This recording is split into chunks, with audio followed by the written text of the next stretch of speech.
Bom dia. Bom dia. Tô tentando descobrir aonde está o microfone para desligar. Ele está embaixo, embaixo aí da sua tela. Embaixo da sua É que eu, tela. é que eu tô no celular. Ah, entendi.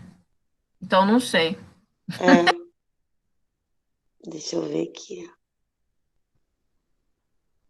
Só tá aqui gravando, gente.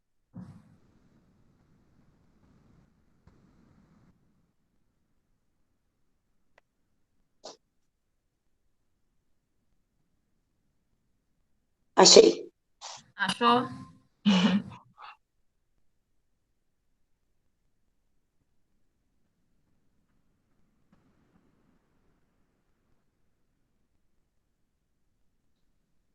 Bom dia, então, Eliane, Carmen, Camila. Mais alguém entrou aí? Vocês estão me vendo? Porque eu não me vejo dessa vez. Ah, Tô vendo. ah.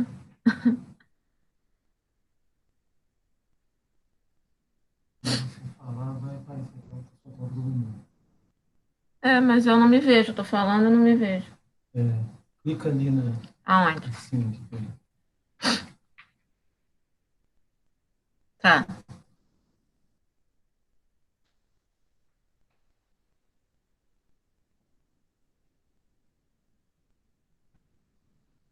Agora sim, agora eu estou me vendo também. Então nós temos quatro. Camila, Carmen, também. Então vamos lá. Deixa eu pegar meu óculos. Não sei onde é que eu botei meu óculos. Um minutinho.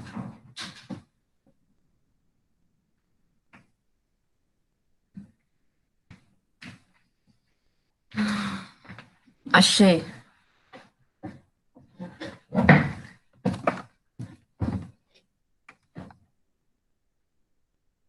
Vamos lá para o nosso texto.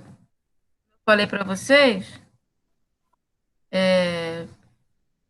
a gente teve um problema aí com a UA9.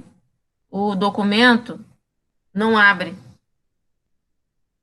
Então, a gente vai pular para 10 e depois, quando abrir, a gente retorna, tá certo? A gente retorna para o documento. Mas enquanto não é possível,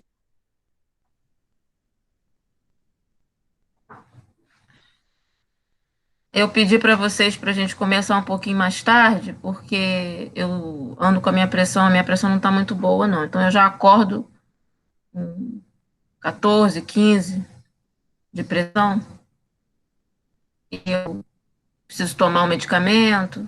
Eu não sei se é preocupação, deve ser, né? A situação que a gente está vivendo. Mas vamos lá. Então, lá no início, o título do conteúdo, então, deixa eu botar aqui. A influência do iluminismo na educação. Então, a gente vai começar fazendo a leitura aí na página inicial, que o Marx, né, é o mesmo autor do outro capítulo que nós lemos, a importância do iluminismo na educação. Então, a gente vai começar já entendendo, relembrando, né, que o iluminismo foi um movimento, né, que traz a confiança, né, na ciência, no experimento, né, na razão. Então, deixa-se de lado a fé, né, e abraça-se a ciência, né, o cientificismo. E então, o antropocentrismo passa a ser o centro dessas relações, né, ou seja, o homem no centro de todas as coisas, né? O teocentrismo deixa de prevalecer dentro da sociedade de então. Prevalece, então, no iluminismo a razão, a ciência, o experimento, ou seja, o empirismo, né? O experimento, a, a necessidade de se provar para que seja verdade, se provar pelos olhos físicos, né? E não pela metafísica, mas pelo físico, e não pela fé, né? E sempre partindo do homem, né? Dando valor a essa busca humana. Então vamos na nossa leitura aqui, já que a gente já entendeu e já lembrou, né? A gente começa a nossa leitura aqui. À medida que a gente for lendo, terminando um parágrafo, eu vou falando, se vocês quiserem intervir, não tem problema, tá? Vocês podem perguntar, intervir, comentar, aí pode abrir o microfone, mas vamos esperar terminar o parágrafo. A gente fala igual na sala de aula, né? Física, normal. Vamos lá. O Iluminismo foi um movimento filosófico que se iniciou na França no século XVIII, rapidamente se espalhou por toda a Europa e chegou inclusive até as regiões colonizadas na América. Para conhecer as ideias dos pensadores iluministas, é necessário compreender como se dá a origem desse movimento filosófico, seus principais pensadores e o que eles dizem.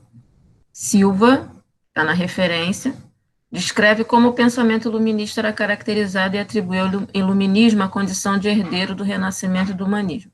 Então, a gente vai ver aí a citação que o Marx separa do Silva para explicar um pouco esse momento. Como ele diz também no outro capítulo, né? Por isso a gente entrou nesse capítulo sobre o iluminismo, ele é extremamente significativo para a constituição o iluminismo, né? Para a constituição da educação como ela é hoje, né?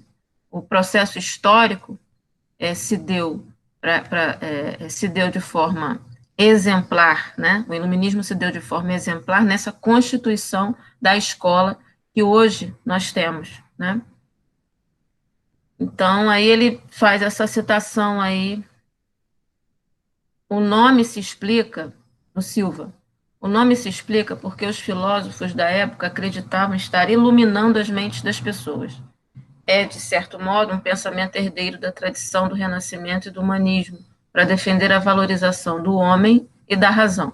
Os iluministas acreditavam que a razão seria a explicação para todas as coisas no universo e se contrapunham à fé. Aquilo que eu Então, a gente tem o caráter, né, da nossa escola, né, hoje, já há um bom tempo, é um caráter iluminista, né, que advém lá o primeiro movimento, né, um dos primeiros movimentos iluministas é a Revolução Francesa. E a gente vai observar que a Revolução Francesa, ela acontece, né, é um movimento do povo e acontece por conta dessa desigualdade social, né, econômica, social. E vocês podem até ver um pouco melhor sobre isso de uma forma bem agradável através dos Miseráveis. Se vocês puderem assistir o filme, tem no YouTube, tem inclusive Os Miseráveis em ópera, um filme em ópera, né? Maravilhoso, é do Victor Hugo, o autor, né? E também tem o livro, se vocês quiserem fazer a leitura. Considere, a gente vai fazer aqui, continuando a leitura, na mesma página. Considere que o Renascimento representou uma grande transformação do pensamento humano, ao se manifestar por meio da pintura, da escultura, da arquitetura. Por quê? Quando a gente fala em pintura, a gente está falando de arte, né? A gente também, inclusive, da literatura. A gente vai ver isso no arcadismo, no neoclassicismo, a gente vai ver isso depois no realismo. Então, essas transformações vistas que a gente observa na arte, a gente está observando na arte, porque a arte é o quê? É produto humano. É nosso produto, é o nosso rosto, né? O rosto da sociedade naquele momento, naquela circunstância, naquele contexto histórico, né? Então, todas as nossas produções, né, elas manifestam um momento histórico, né? Por isso também elas vão o Renascimento vai influenciar na constituição da nossa escola, né? Arquitetura, etc. Ainda a gente está na leitura, aí quem entrou agora, nós estamos na leitura da página 2, após a citação do Silva,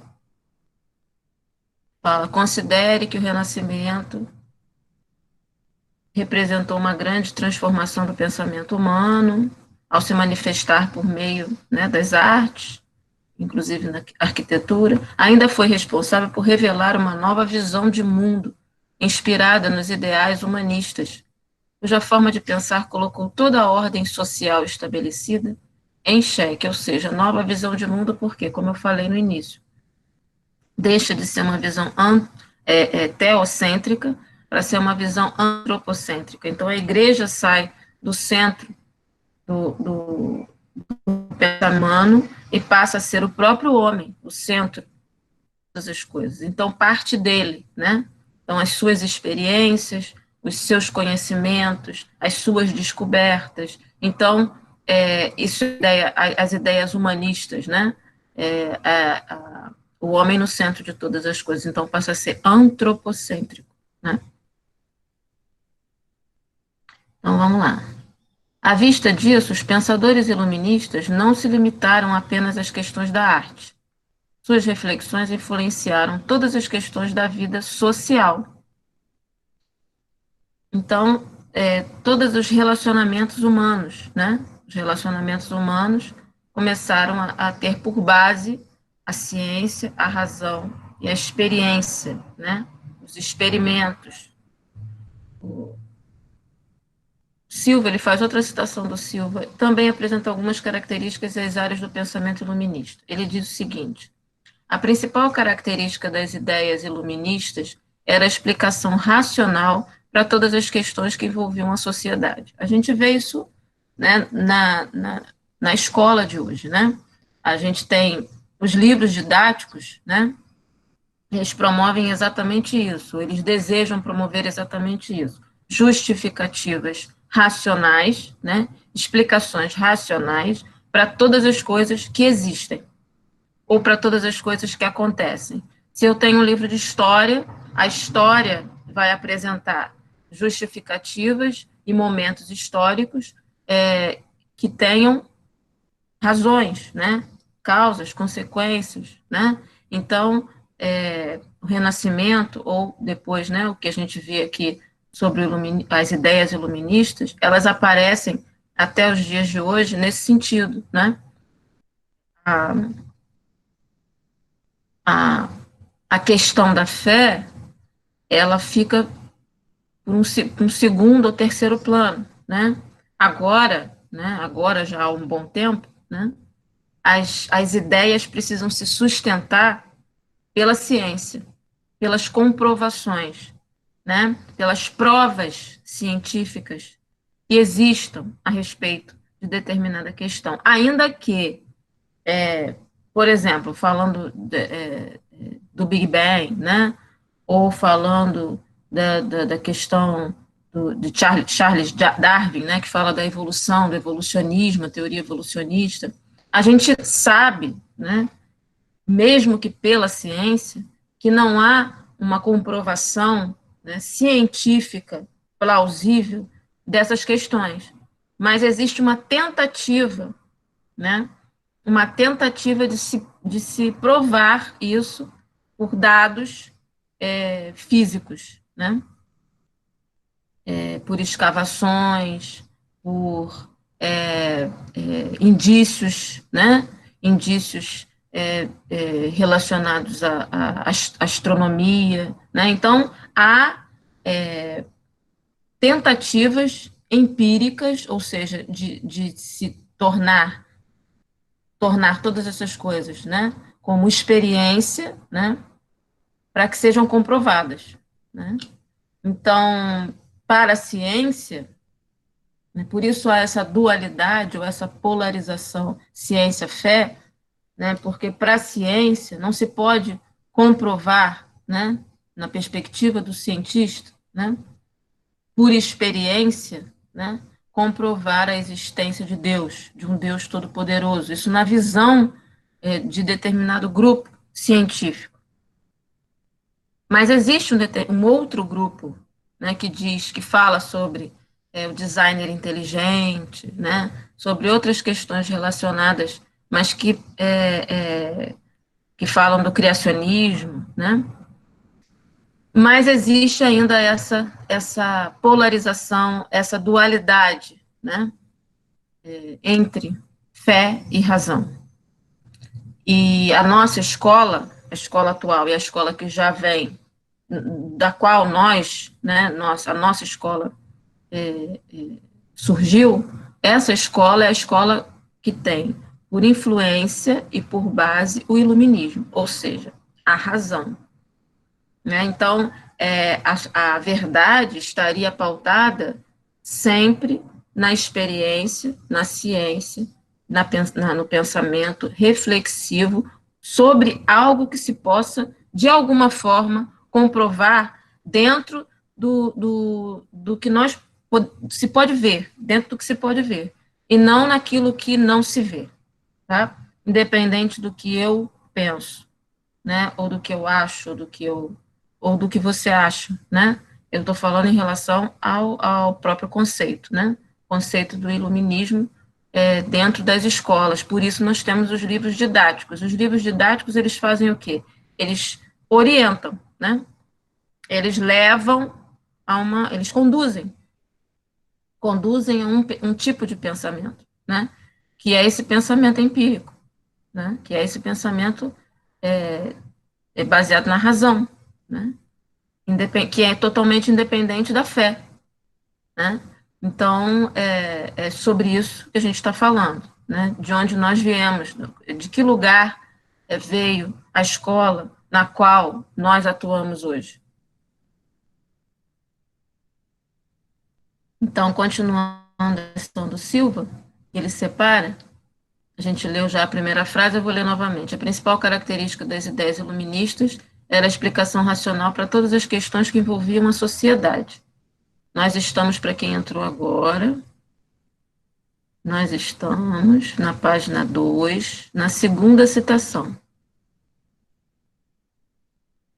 Em suas teorias, alguns pensadores iluministas, como filósofos e juristas, preocuparam-se com as questões políticas, sociais e religiosas, enquanto outros, como os economistas, procuraram uma maneira de aumentar a riqueza das nações.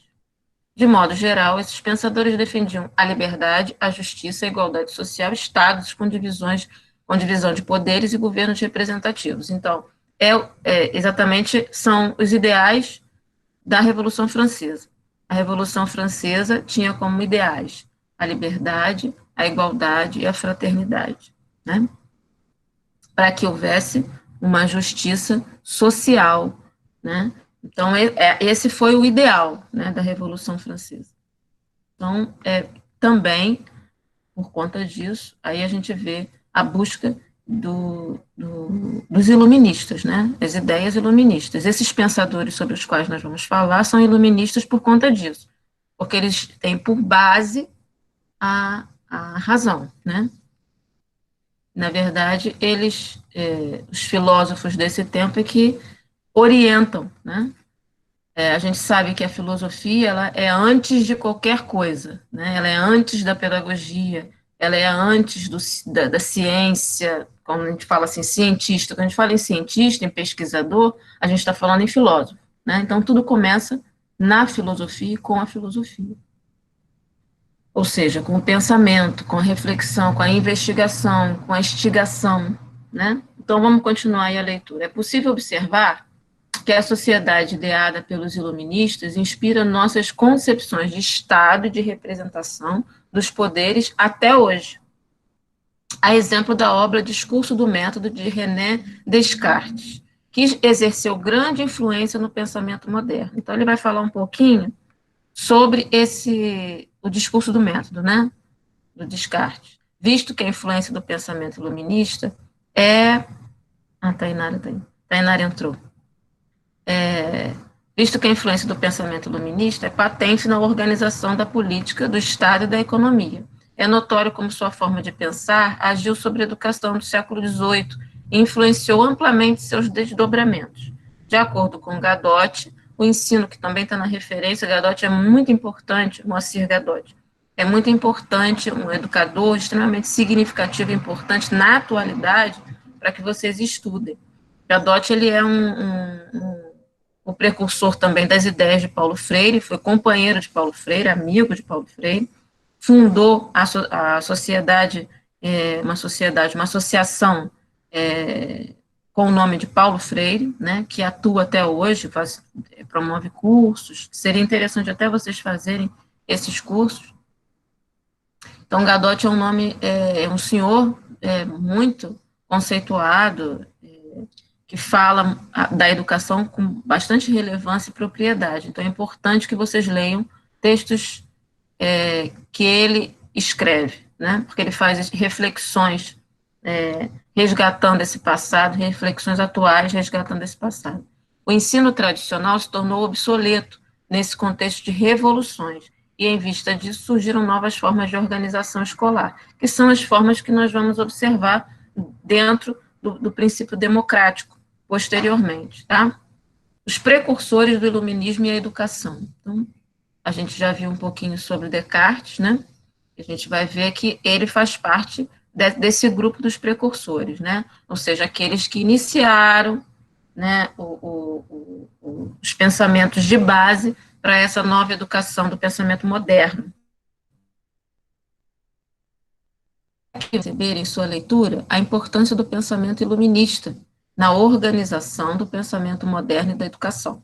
Nomes como Descartes, Francis Bacon, John Locke e Isaac Newton foram fundamentais para o desenvolvimento da educação a partir do pensamento moderno. Não só eles, né? Mas esses são alguns que o Marx vai citar e trazer para a gente como significativos, principalmente Rousseau, Jean-Jacques Rousseau. E eu acredito que seja um pensador essencial para esse momento. Ele não vai falar sobre ele, mas depois a gente fala. René Descartes buscava encontrar um método, página. É a página seguinte, eu não estou visualizando aqui o número da página. 3. Página 3. Buscava encontrar um método de análise que pudesse explicar o mundo à sua volta. Então, na verdade, essas ideias iluministas, né, que a gente viu aqui, tendo por base a Revolução Francesa e posteriormente a Revolução Industrial, né, a gente vai observar que a necessidade desse homem,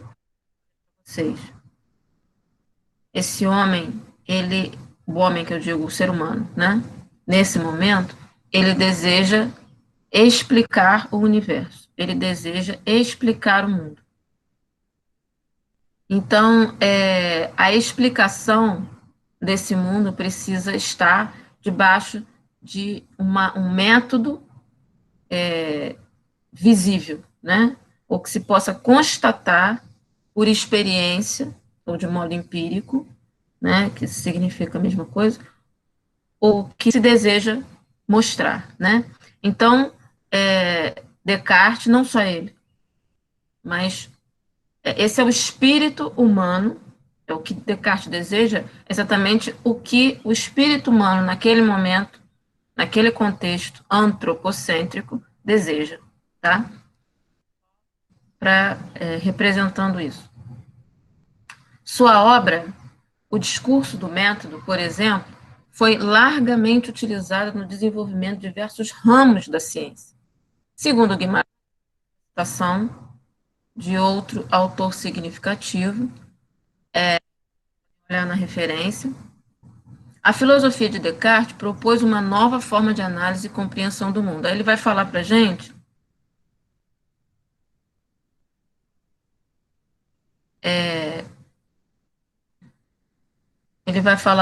aqui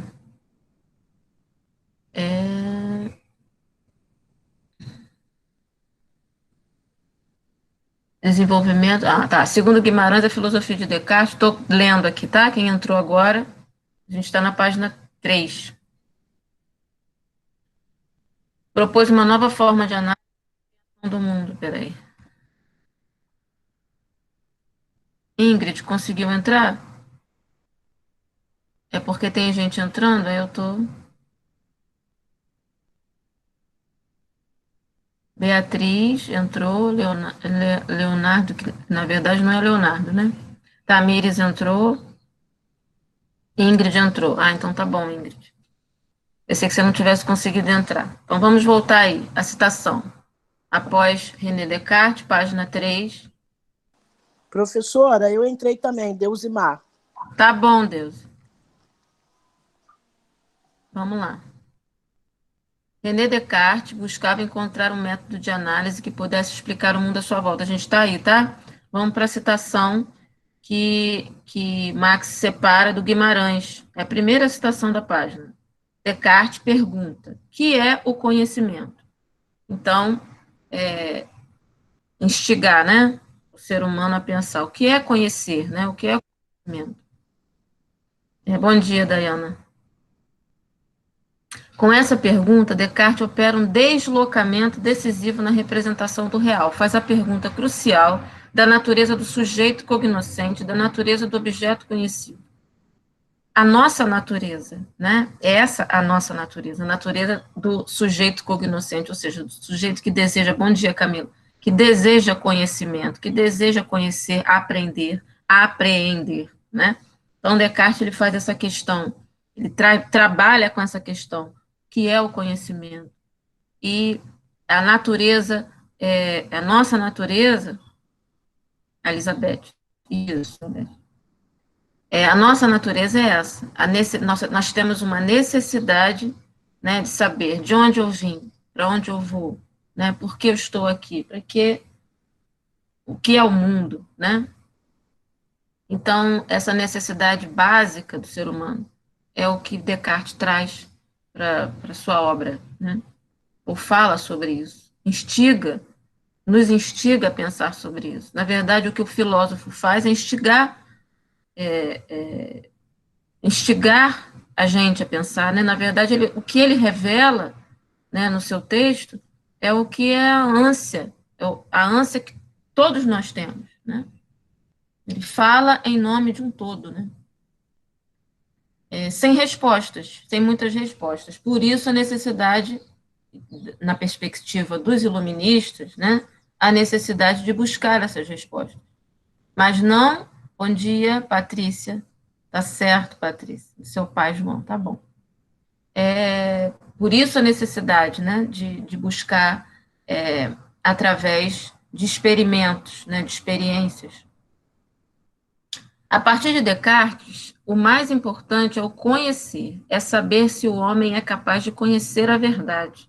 A questão do conhecimento ganha relevância e é prévia à metafísica, é anterior àquilo que está para além do que nós vemos. Metafísica para além do que nós vemos, né? Para além do físico, ou paralelo ao físico. Essa forma de entender e questionar contribuiu muito para novas formas de educação. Ao refletir sobre o conhecimento. Descartes espontaneamente pensava a respeito da educação.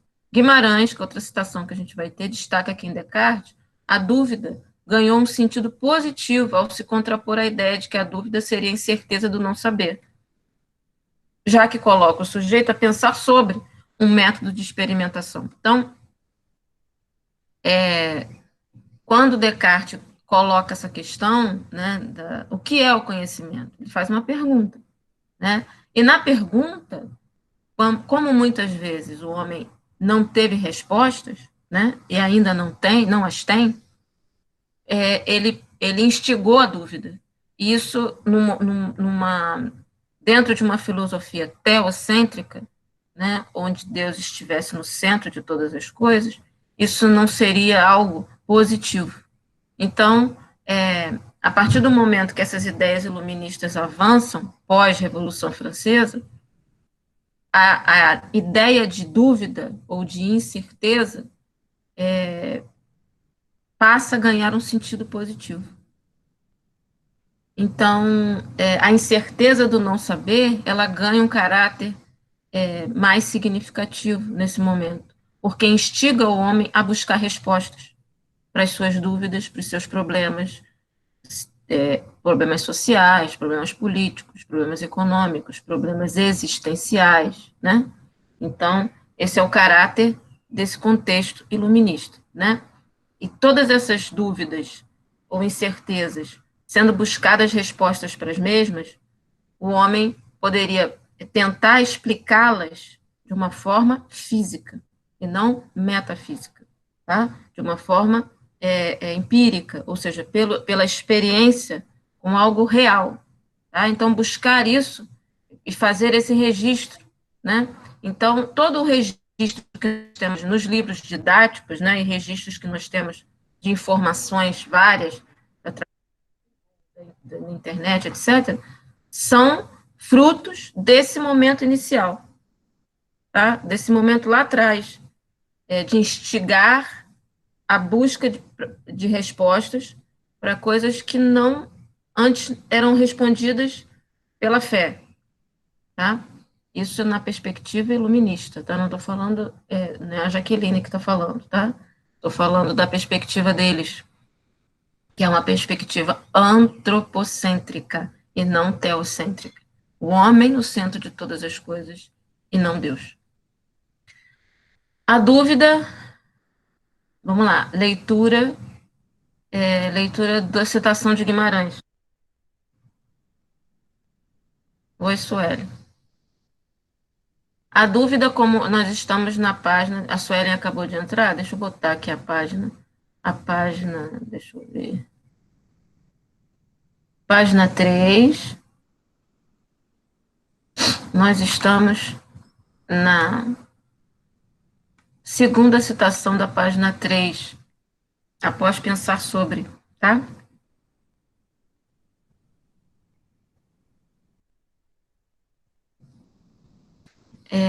A dúvida como ponto de partida para a construção do método e da metafísica, a dúvida posta em ação engendrada por uma decisão. Descartes decidiu não confiar, tomar como verdadeiro nada que já tivesse o enganado uma única vez. O processo da dúvida inicia com a decisão de não confiar em nada que pudesse apresentar a menor dúvida. Guimarães coloca aí uma questão bem subjetiva, né?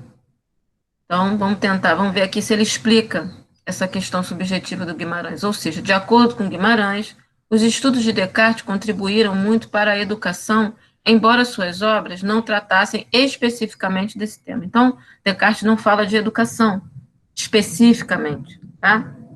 Mas ele, por ser um filósofo daquele momento contemporâneo, iluminista, que defende ideias com base na razão, na ciência e no empirismo, na experiência, né? A gente já falou sobre isso, eu acho que eu já falei para vocês sobre isso, que as coisas não são estanques. Eu não tenho educação, economia, no contexto histórico. Educação, economia, política, emocional, psicológico, não existe isso. Existe uma coisa só. O homem, a constituição humana, ela é feita de várias facetas, né? Na humanidade. A humanidade são várias facetas numa coisa só. Então, é um conjunto. A política, a economia, a subjetividade humana, essas questões relacionadas à educação, né? Elas não estão apartadas umas das outras, alheias umas das outras. Ao contrário, elas formam um bloco que se constitui como o próprio homem, né? Porque está dentro do contexto histórico, né? Então, a educação vai refletir as ideias dos pensadores, né? Eles que conduzem, né? São eles que vão conduzir a humanidade, ou seja, nós, seres humanos. Nós que conduzimos os pensamentos, né? Nós somos os seres da razão, nós somos os seres da escolha, aqueles que determinam, né? Se vão matar ou se vão fazer viver. Lembra do que eu falei para vocês do farmacon platônico, né? Pela linguagem, sempre pela palavra, né? Seja essa escrita ou falada, é sempre pela linguagem. E aí a gente volta aqui, ó. Seu posicionamento de dúvida sobre a vida e o mundo, continua aqui o Marx falando sobre Descartes. Seu posicionamento de dúvida sobre a vida e o mundo foram imensamente importantes para a educação, principalmente a educação de cunho humanista e emancipatório. Compromisso, citação aqui de Guimarães, outra, falando sobre Descartes. Compromisso com a verdade, o sentido do saber, o passado como ponto de partida para pensar a realidade, ou seja, o presente. A reflexão sobre si mesmo como parte do processo do conhecimento. A reflexão sobre os valores e os costumes. A relação entre o desejo, a vontade, as emoções, a razão. São questões fundamentais para a educação e foram abordadas por Descartes. Eu acho que essa citação fala bem sobre o que é o processo educacional, né? Compromisso com a verdade, Descartes fala sobre isso, né? Sentido do saber, por que conhecer, como conhecer. O passado como ponto de partida para pensar a realidade. O que a gente está fazendo aqui? A gente está observando o processo histórico, né?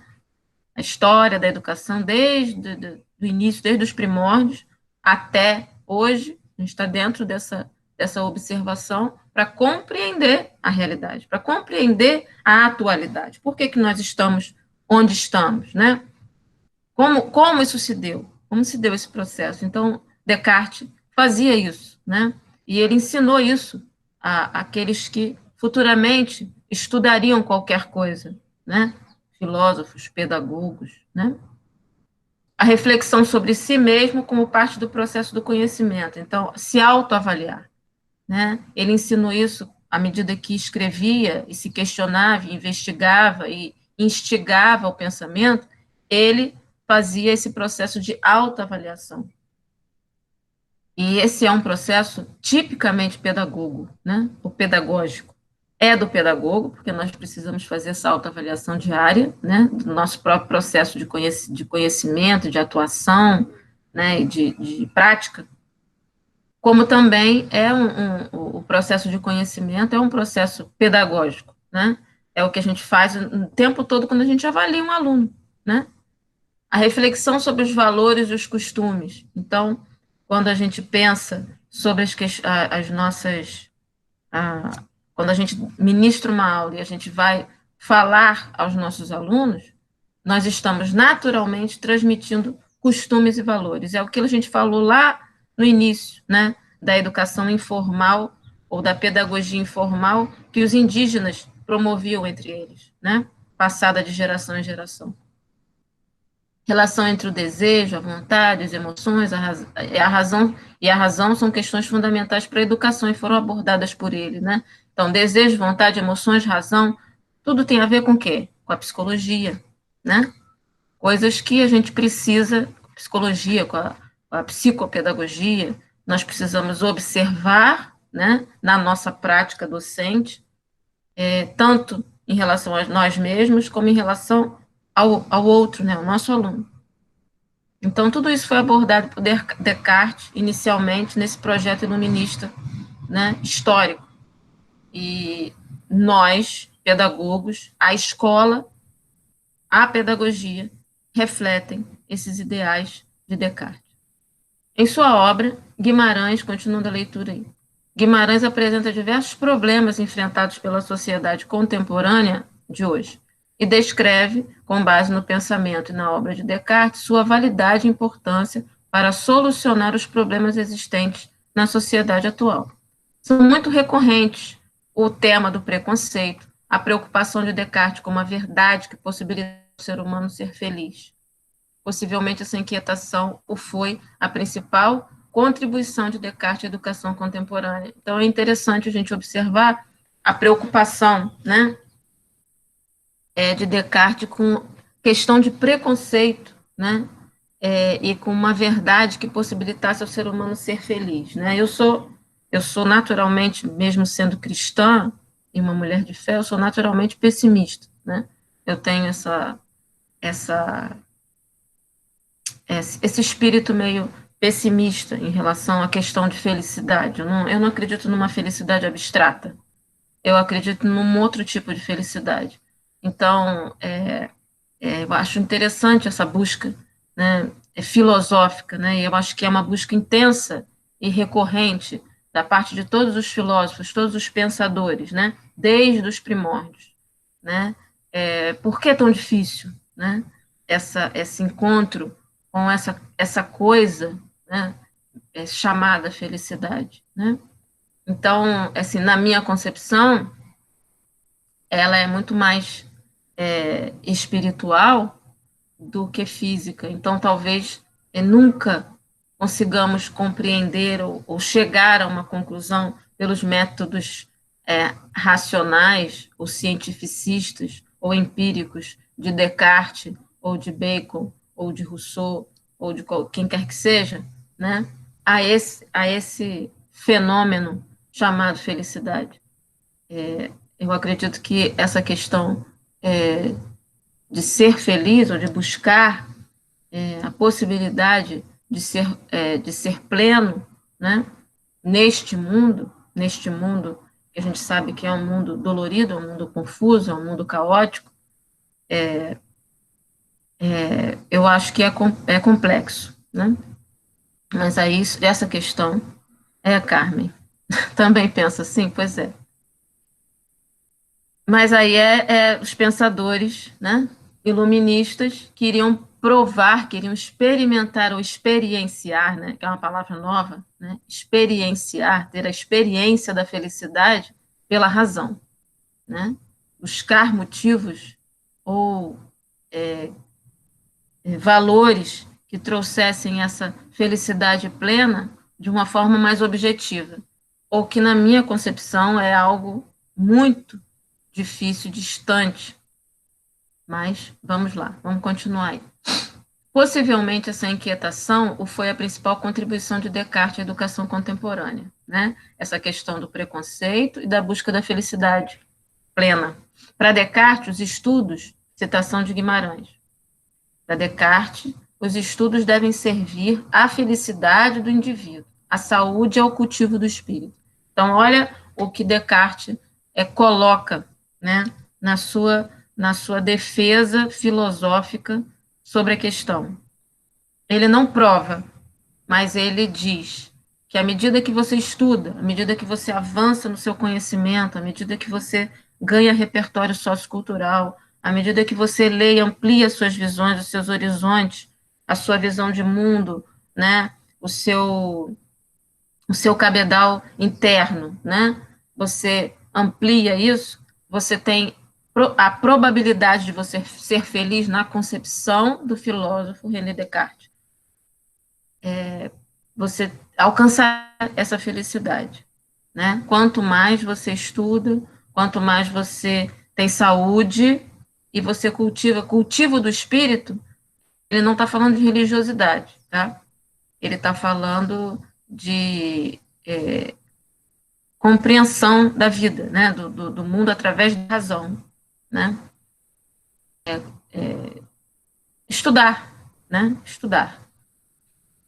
Ter saúde e cultivar o espírito. Então, ter saúde é fazer uma atividade física, é comer bem, é ler coisas. E cultivar o espírito é poder ter acesso à arte, à literatura, à cultura, né, na concepção do filósofo. Para isso, deve se orientar pela busca da verdade. O aprender se faz necessário ao homem para que possa agir na sociedade, sem preconceitos e sem cometer injustiças.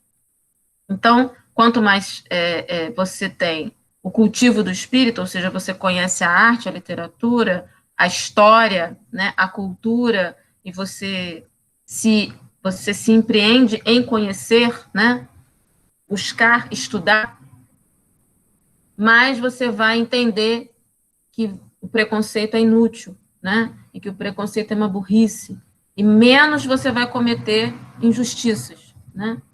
A finalidade, aí ele faz uma citação do próprio Descartes, o Guimarães.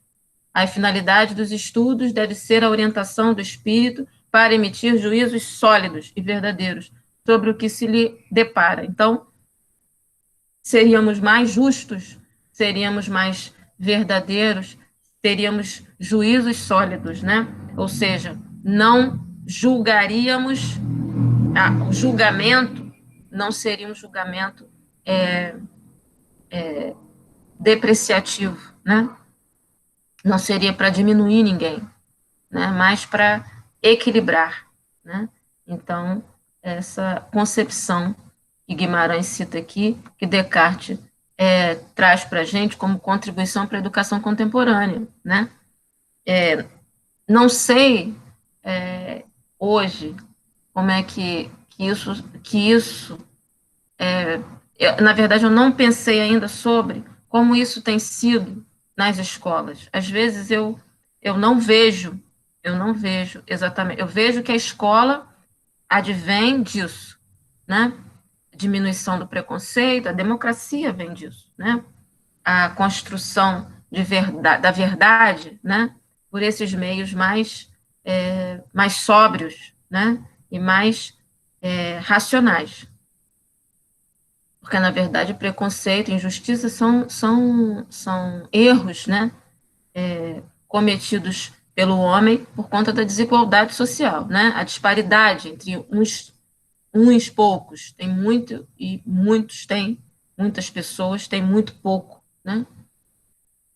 Agora, isso na escola de hoje, a gente ainda vê, né, acontecer. Então, a gente precisa o tempo todo, né, como Descartes coloca aqui, se autoavaliar. E autoavaliar significa analisar a sua própria prática, né, e quando fizer uma avaliação, né, fazer essa avaliação da melhor forma possível, sem exercer nenhum preconceito, né, social em relação ao outro, né? Então, quando a gente fala sobre isso, a gente fala de uma sala de aula múltipla, a gente fala de uma sala de aula onde tem as diferenças no micro, né? A sala de aula é o microcosmos do macrocosmos que é a nossa sociedade. Dentro desse microcosmos, a gente tem representações várias, de pessoas várias, de várias classes sociais e de várias formas, né? Formas de existência, né? A gente tem o aluno que não tem o esgoto em casa, a gente tem o aluno que não tem um pai e uma mãe, a gente tem o aluno que tem o pai e a mãe ausentes, que tem muito dinheiro, que tem televisão no quarto, que tem computador, a gente tem o aluno que não tem absolutamente nada, mas tem um pai e uma mãe presentes, ou uma mãe, ou uma tia, ou uma avó, que fazem toda a diferença na vida dele. Né? A gente tem diferenças, inclusive alunos que são especiais, a gente tem o cadeirante, a gente tem o autista, a gente tem o aluno que é TDAH, né, que não consegue parar na sala de aula. Como? Então, são representações diversas da nossa própria sociedade, do nosso macrocosmos. E nós ali estamos como mediadores dessas relações, né? Das relações dos alunos uns com os outros, dos alunos conosco, né? A gente como referência de poder, infelizmente, né? Mas como referência para eles disso, né? Então, a gente precisa mediar essas relações. De que forma a gente vai fazer isso? Por isso, o método de autoavaliação, né? Autoavaliação das nossas próprias concepções de mundo, das nossas próprias reflexões, dos nossos próprios valores e costumes, né? Então, existem várias questões aí que Descartes toca, sem falar em educação, mas que está falando, né? Agora vamos para Francis Bacon. Aqui, passando para Francis Bacon. Vocês gostariam de falar alguma coisa? Pode falar, abrir o microfone e falar. A gente terminou Descartes. Querem falar alguma coisa? Então a gente pode continuar, então, para Francis Bacon. Então vamos lá. Francis Bacon foi outro pensador iluminista que merece destaque na história da educação. Segundo Batista, aí vem uma outra citação, tá? Do Batista, depois vocês olham a referência. Bacon foi um filósofo renascentista que apresentou uma visão filosófica voltada ao rigor científico, cujo significado foi profundo da educação. Então, rigor científico. Então, chegar às últimas consequências na comprovação científica a respeito de um assunto, de uma descoberta, de qualquer coisa, né? Então, a gente vai ler aqui a citação que Batista faz no seu texto sobre Bacon. Embora Bacon não deva ser considerado em estrito senso, né, de uma forma bem objetiva ou estreita, né, ou direcionada como um teórico da educação, a gente não pode dizer exatamente que Bacon foi um teórico da educação, mas ele teorizou, né, de uma forma mais ampla, e a gente entende e aplica isso à educação. Dado que sua obra, em geral, não se debruça sobre a problemática pedagógica em particular, e não fala exatamente de pedagogia, isso não significa que do seu pensamento não seja permitido tirar conclusões de caráter educativo. A gente aplica, considerando-se que a presença maciça das ciências na educação, sobretudo na educação contemporânea, supõe uma fundamentação e uma justificação, as quais uma abordagem sobre a epistemologia baconiana teria condições de esclarecer. Então, o que acontece na educação? Na educação ou qualquer outra ciência, né? A gente precisa de justificações e fundamentações, e Bacon é mestre nisso, em atentar para esse rigor científico, buscas de comprovações científicas, né, sobre um ponto qualquer. E na educação, na pedagogia, nós precisamos dessa base científica para a ministração, né, das nossas aulas, né, para a compreensão do universo. E nisso ele era mestre. E aqui fala da epistemologia.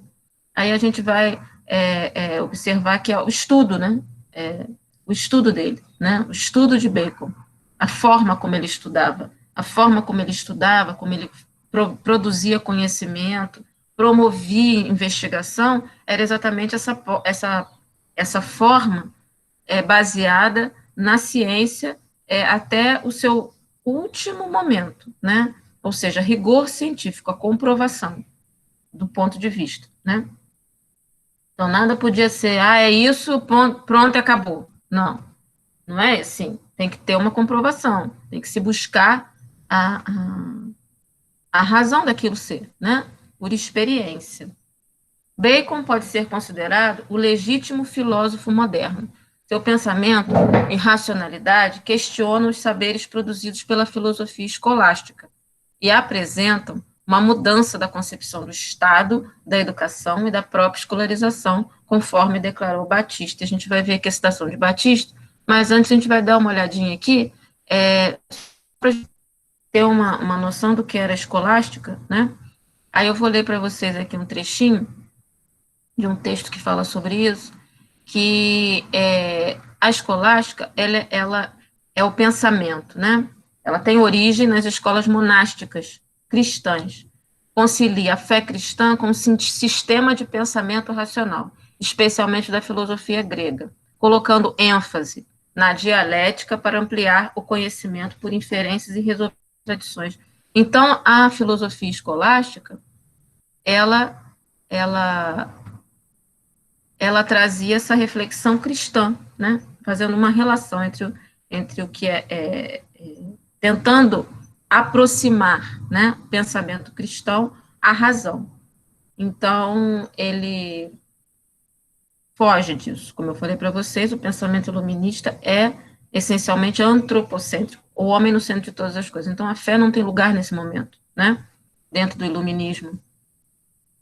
Então, nada se prova dentro da concepção iluminista, nada se prova pela fé. Então, Bacon, aqui ele vai fazer a citação, Bacon almejava dessa maneira superar e substituir os paradigmas escolásticos, ou seja, da fé cristã aliada à razão, acabou isso, até então vigentes, os quais filosofica e cientificamente não propiciavam ao ser humano o conhecimento necessário para o efetivo domínio da natureza.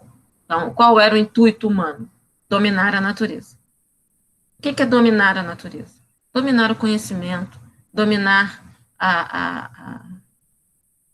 as percepções, né, de mundo, os porquês do universo, né? Então, para a gente dominar todas as coisas, a gente precisa, na concepção iluminista, se afastar de tudo o que não pode gerar uma comprovação, ou seja, se afastar da fé. Então, desde sempre, né, o homem deseja esse efetivo domínio da natureza, né? Na própria concepção de fé, se a gente pensar lá atrás, né, a gente observa que desde antes da Torre de Babel, essa necessidade de domínio da natureza é latente no ser humano, né? Então, aí ele diz aí, ó, razão pela qual se fazia preciso, continuação da leitura da citação de Batista, razão pela qual se fazia preciso encontrar um novo caminho. O que é um novo caminho? É um método, né? Então, toda vez que a gente fala assim, metodologia científica, a gente vai estudar metodologia fonética, né? Ensinar, por exemplo, alfabetizar através dos fonemas. A gente está falando de um novo caminho de alfabetização. Então, método é isso, novo caminho. Então, se buscava exatamente isso, né? Bacon buscava um novo caminho para a produção de um tipo de conhecimento que fosse, acima de tudo, útil à humanidade, dadas as novas exigências históricas trazidas pela cultura renascentista. Cultura renascentista, lembrando aí do iluminismo, base, nós temos aí a base na razão, na ciência, no empirismo, que é a experiência, né, com o mundo físico, para a comprovação das ideias, né, dos pensamentos. Nada mais pela fé, né, mas pela razão. Essa é a concepção dos renascentistas e iluministas. Ainda segundo o autor, continuando a leitura, o pensamento de Bacon foi imprescindível à educação, uma vez que seu pensamento estaria voltado para um método de observação dos fatos naturais e concretos da realidade, calcado na ciência e não no senso comum, nas crenças, aquilo que a gente já falou. Então, a gente já sabe que o senso comum, aquilo que todo mundo diz, no que todo mundo pensa, né? Ou o que um diz e o outro rebate, como se também tivesse a verdade, né? Isso é o senso comum, isso é normal, né? O normal, o ordinário da vida cotidiana, né? Então não estava calcado nisso, né? A ciência não é isso, não é o senso comum. Vocês devem ter visto o senso comum com Ronaldo. E nem em crenças, né? E nem em percepções baseadas na fé ou em qualquer outra coisa que não fosse algo comprovadamente físico, né? Então, continuando aí a leitura, ele vai fazer a citação do Batista. A educação, a gente está pensando agora diretamente na educação. A educação, pensada em tal contexto, pode atuar tanto a favor quanto contra a emancipação intelectual humana. Haja vista que ela é uma atividade que, ao moldar o espírito humano, pode simultaneamente encaminhá-lo tanto para a verdade e a virtude, quanto para a falsidade e o vício. Então, uma frase interessante, né, do Batista, uma oração interessante. Por quê? Porque a educação, o processo da educação, ele se dá desde sempre, desde o nascimento, até antes do nascimento, até o momento final, né?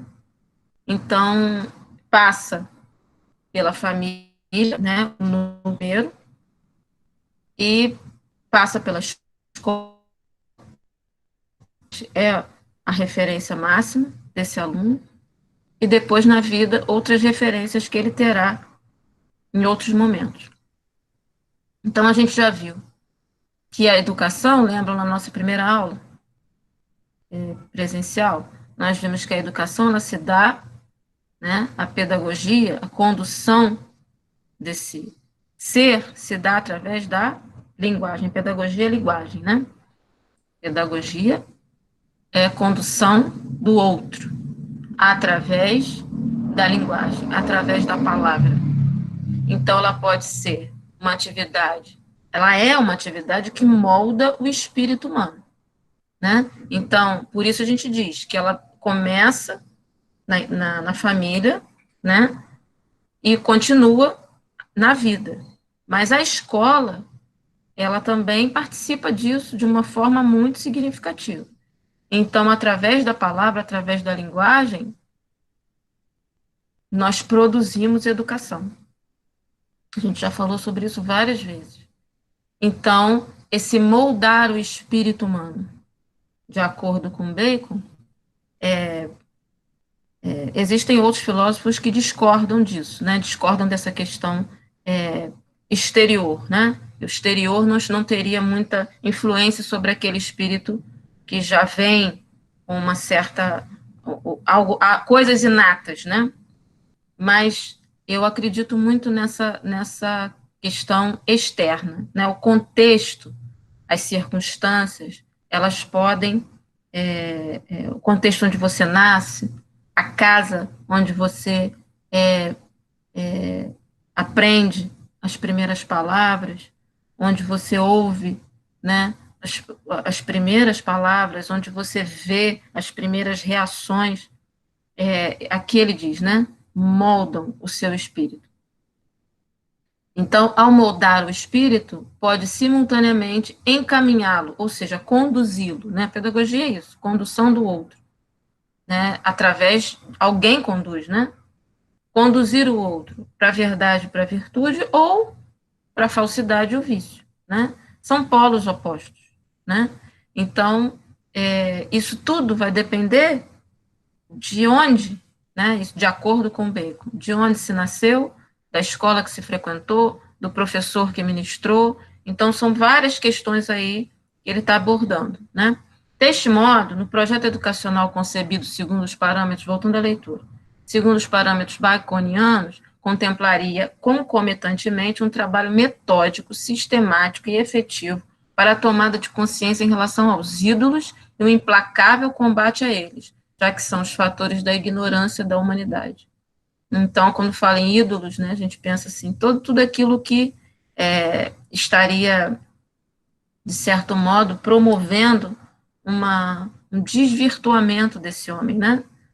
E aí Bacon coloca a questão da religiosidade também, né? A religiosidade seria um ídolo, né, que desvirtuaria, na concepção dele, desvirtuaria o pensamento humano, né? E ele estaria, ao invés de ganhando conhecimento, ele estaria ignorante, né? Porque estaria se distanciando da face da verdade, né? Então, os ídolos, né, no caso aqui dessa citação, estariam promovendo um alinhamento, né, se tornando o homem alheio dele mesmo, do seu contexto histórico, da sua própria existência. E aqui ele vai explicar para a gente a importância do pensamento moderno para a educação está justamente em tornar a educação emancipatória e livre do pensamento religioso. Então, você se emancipar e ficar livre desse pensamento era a proposta de Bacon, né? E a gente vai ver aí que a reforma protestante, ela tem uma grande participação no projeto iluminista, no projeto antropocêntrico, por mais incrível que pareça, mas é verdade. E aí a gente tem aí, ó, por conta daquelas questões que nós falamos na live passada, lembra, no YouTube? Nós falamos sobre isso porque não existia só uma concepção religiosa, existia por trás da reforma protestante a necessidade de ganhar, né, de lucro, né, questões políticas, econômicas, né? Apesar disso, o pensamento moderno acabou por reproduzir a mesma lógica de dominação, agora caracterizada pelo rigor científico e não mais amparada nos aspectos religiosos. Aqui ele está fazendo uma observação, tá? A observação dele no dia de hoje, né? Passando para os dias de hoje. Ele está dizendo, da mesma forma que a gente negou a fé no passado, e agora a gente está dizendo que só a razão, só a ciência, né, traz a verdade, a gente está agindo da mesma forma, com muita polarizando, né? Então, quando a gente dizia que só a religião, o mundo tinha que ser teocêntrico, que só a religião dava resposta, só a fé dava resposta, isso, estou explicando a frase dele. Nesse momento que a gente diz que só a razão, só a ciência traz a resposta, a gente está agindo da mesma forma, né? Com preconceito, com polarização, com extremismo, né? Com irracionalidade. Isso na concepção do Marx. Está fazendo essa oração aí é dele, é uma intervenção dele, tá? E aí ele vai puxar, vai chamar Manacorda. Lembra de Manacorda? Manacorda nós vimos no Saviani, no nosso livro, o Saviani, a gente falou um pouquinho sobre Manacorda, lembram dele?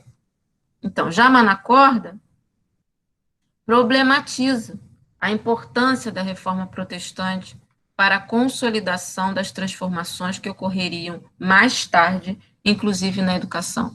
Para o autor, esse afastamento, Manacorda, do pensamento religioso cristão monopolizado pela Igreja Católica até a Reforma, possibilitaria a disseminação do pensamento moderno também na educação. Então, lembra que eu falei para vocês que a partir da Reforma Protestante, com a colocação das 95 teses lá na Igreja Alemã, por Martinho Lutero, houve uma necessidade da Igreja Católica, com a Contra-Reforma, se rever, se autoavaliar, e começar a pensar nessa possibilidade, porque o povo não tinha acesso à leitura da Bíblia, né, da palavra de Deus, né? Então, a Igreja Católica precisou rever essa situação para se manter, né, também como um propósito de se manter, né, no poder, né, nesse poder religioso, na manutenção desse monopólio religioso. Então, através da promoção da educação para todos, né, e aí a gente tem essa contra-reforma sendo claramente exposta nesse sentido educacional no Brasil, colônia, né, quando os jesuítas chegam para ministrarem o quê? A língua portuguesa, através da catequese, ou catequizar através, né, da catequese, fazer com que o povo indígena aprendesse a língua portuguesa, mas também se tornasse católico, né? Então, promover esse conhecimento, né? Então, existem muitas relações aí, né? Então, vamos continuar aqui. Para o autor, esse afastamento do pensamento religioso cristão monopolizado pela Igreja Católica até a Reforma possibilitaria a disseminação do pensamento moderno também na educação, do que a gente falou. John Locke é outro que ele vai citar aqui para a gente, filósofo inglês, também foi relevante para a história da educação. A gente vai falar sobre Locke na nossa próxima aula, porque a gente já está a 1h e 10, né? Então, a gente está 70 minutos já. Eu queria que vocês comentassem alguma coisa, se vocês quiserem, lógico. Se vocês quiserem escrever, se vocês não quiserem falar, abrir o microfone e falar, não tem problema. Mas se vocês quiserem colocar alguma coisa, comentar, porque a gente está observando aqui os pensamentos, né? Os pensamentos filosóficos de pensadores que deram base para tudo aquilo que a gente hoje entende como pedagogia, né? Então, a gente viu um pouquinho sobre o Descartes e a gente viu um pouquinho sobre o Bacon, né? E algumas citações aqui de autores importantes, como Manacorda, que nós já tínhamos, já sabíamos alguma coisa sobre ele, com o Saviani, né? E o Gadotti, né? Que é um grande pensador contemporâneo, Paulo Freire, e foi companheiro de Paulo Freire na concepção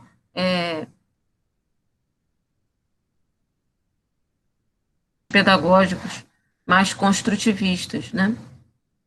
Então, se vocês quiserem comentar, vocês podem abrir o microfone agora, quem quiser, ou digitar, falar, e a gente conversa. O ideal seria vocês abrirem o microfone e a gente conversar. Eu gostei muito da aula hoje. Para mim ficou bem explicado. Anotei tudo. Ai, que bom. Que bom. Alguém mais quer comentar ou escrever? Professora Fala, amor. Denise, Quem é que está falando? Denise, Ah, Denise, fala.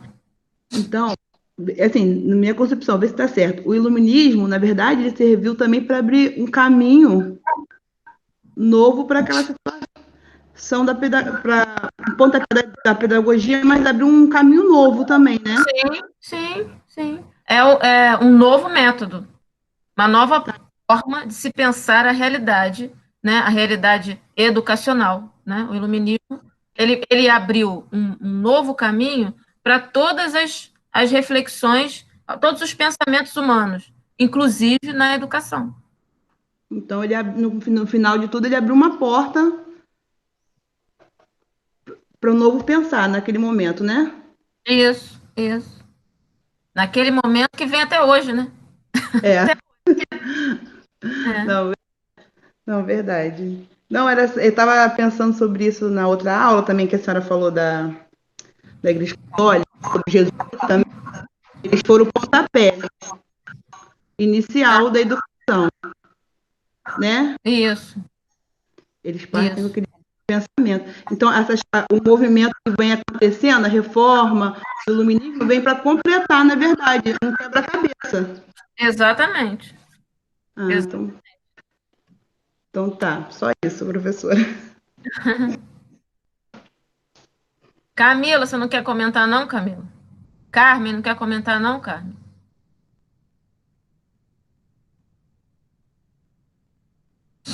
Ai, Senhor. Não, eu saí anotando tudo aqui que foi dito e eu me interessei até bastante, achei bastante interessante. Gostei muito da aula hoje, achei bastante produtiva. Vocês viram Bem, alguma coisa? você deixou bem claro as coisas. Acho que lendo e explicando assim aos pouquinhos, a gente só lendo no AVA, as coisas ficam meio confusas. E Fica. você explicando ponto a ponto, eu achei as coisas muito mais claras do que eu só lendo. Por isso que Aham. eu gostei bastante, achei que foi produtiva. Mas vocês viram algumas coisas dessas que a gente viu, que a gente está lendo? Algumas coisas dessas com o Ronaldo, não viram? Senso comum, por exemplo, não viram com ele? Sim, vimos sim. Aí ajuda, né? Ajuda, é uma coisa realmente fica entrelaçada à outra. Isso. Aliás, muitas das matérias que a gente vem vendo, a gente acaba achando coisas de outras matérias. Sim, Então, porque é uma coisa só. É uma coisa só. sim, É, e isso acaba sendo bom mesmo. é. Mais alguém quer comentar? Quer falar alguma coisa? Perguntar?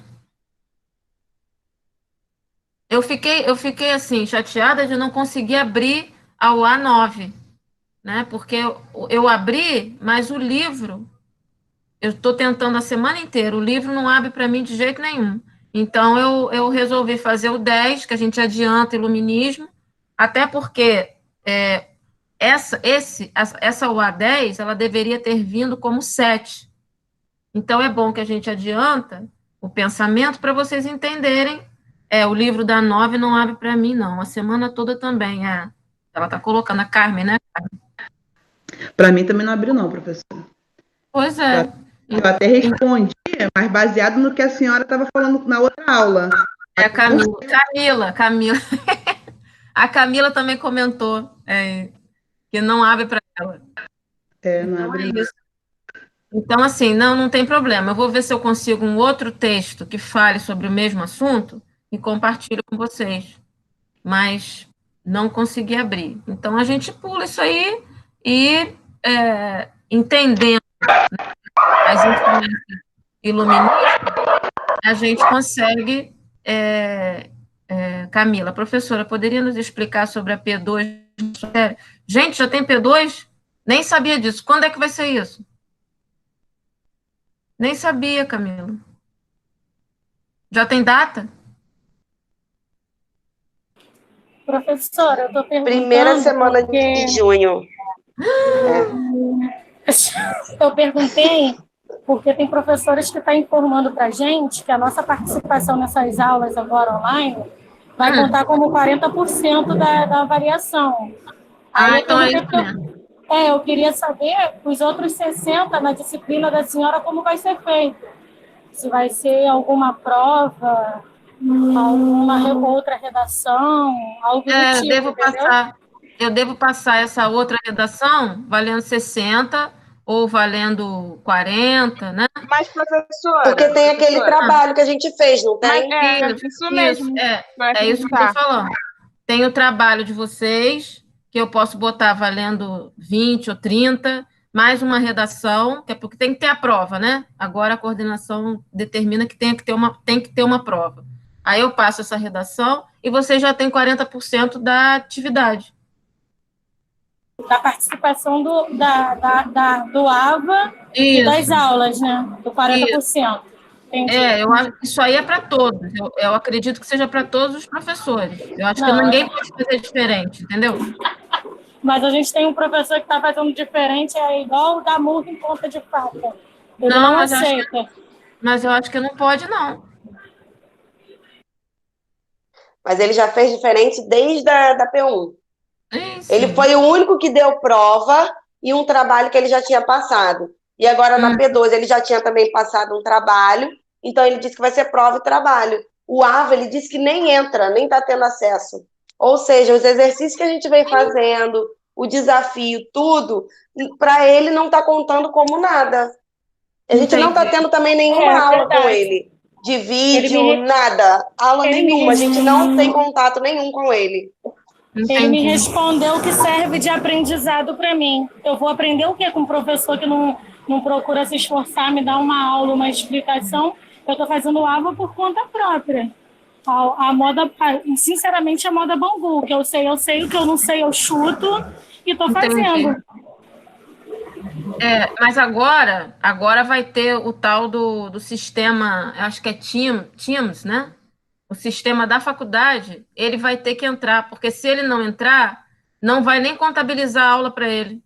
Então, esse tal de Teams, que a instituição vai impor esse sistema, né? Vai ser bom até por um lado, né? Vai ser bom porque ele vai ter que entrar. Esse Teams tem essa aula virtual, ela vai ter que ser feita 30 minutos, 40 minutos, 1 hora, do jeito que der para fazer, mas vai ter esse momento sim. E eles não conseguiram botar, eles iam botar agora para segunda-feira, né? Para ontem, mas não conseguiram. Então, isso aí vai acontecer e esse professor vai ter que se adaptar a essa nova realidade. Agora, para vocês, em relação à minha disciplina, 40%, então, que é o que todo mundo vai fazer dessas atividades das UAs, mais talvez 20 pontos da redação, né? E mais 60, 70, 80, 90, 40 pontos do exercício que vocês fizeram do questionário, não é isso? Aquele questionário da história da Isso, daquele PDF que a senhora mandou. Do Casimiro. Isso. Tá, então 40 o Casimiro, 40 as UAs e 20 a redação. Tá certo? Essa redação eu devo passar em relação aos textos que nós estamos lendo nas UAs, esses textos, esses capítulos. O capítulo sobre o iluminismo, o capítulo que nós vimos na aula passada de História da Educação, os 2 do Max, né? E mais um que a gente deve ver. Mas, assim, eu vou pontuar essa redação, não vai ser uma coisa complexa, não, tá? Só para vocês refletirem. Até porque é pouca coisa de ponto, né? São só 20 pontos. Então, vocês tendo o A, que é 40, e tendo feito o exercício do PDF, que é mais 40, que eu não vou ficar observando se... Eu quero que vocês façam, mas eu não vou ficar corrigindo, entendeu? Aquela coisa de correção, a não ser a redação. A redação vai ser corrigida. Mas aí são só 20 pontos. Então, quem tiver 40 já garante aí 75, 80 pontos, né? Quem fizer, né? Mais a redação. Então tá. Tá bom? Vocês não precisam se preocupar com isso. Graças a Deus, achei que tivesse uma outra que agora... Então vai ser em junho, né? Final de junho? Não, princípio de junho. professora. Princípio. Começa Estão a falando para a semana gente no dia 4. entregar o que tiver que entregar Dia 4 não, até o dia primeiro. 5. Até Tá. dia 5, começa dia 1º. Se vocês tiverem o calendário, esse calendário aí, falando sobre isso, vocês podem me enviar pelo WhatsApp? Pode sim. Ah, então tá. Vocês querem comentar mais alguma coisa ou a gente pode fechar agora? Pode fechar por mim. Então tá, meus amores, fiquem com Deus, fiquem bem, se cuidem, tá? Tá bom. Pra vocês, muita saudade de vocês, de cada um. Tainara não falou nada, ficou quieta, né, Tainara? Tainara de falar. Hoje eu não tô muito afim, não. Ai, meu Deus. Justo ela que mais fala. Pois é. Então tá, gente. Tá bom, Obrigada, gente. tá? Obrigada por terem estado aqui. Tá. Um beijo grande. Fiquem com Beijo, Deus. professora. Fica com Tchau, Deus. beijo, Tchau. tchau. Tchau, professora. Tchau, queridos.